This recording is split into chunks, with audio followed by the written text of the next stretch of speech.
বিশ্বনবী ডেকে বললেন, ইয়া বেলাল আনফিক ইয়া বেলাল লা তাখশা মিন যিল আরশি ইকলালা।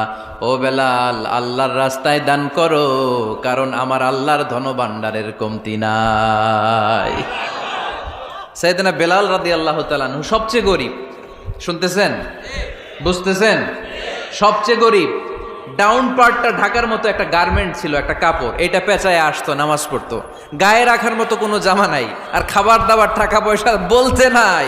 ওই সাহাবীরে বিষ্ণু ইসলাম বললেন, আনফিক বেলাল, বেলাল তুমিও দান করো, তুমিও দাও, দানের হাতকে প্রশস্ত করে দাও। আনফিক ইবনা আদম উনফিক আলাইক, হে বানি আদম দাও, দিলে আমি তোমারে দেব। কেজির এটা হুজুরে দিয়ে দিলাম, এরপরে কেউ আমার 20 কেজি দিলে ওইটা ধরবো, ওইটা আবার আরেকজনরে দিব, এরপরে আরেকজন 30 কেজি দিলে ওইটারে ধরবো। কথা বলেন, কথা বলেন, কথা বলেন। এজন্য আল্লাহ বললেন,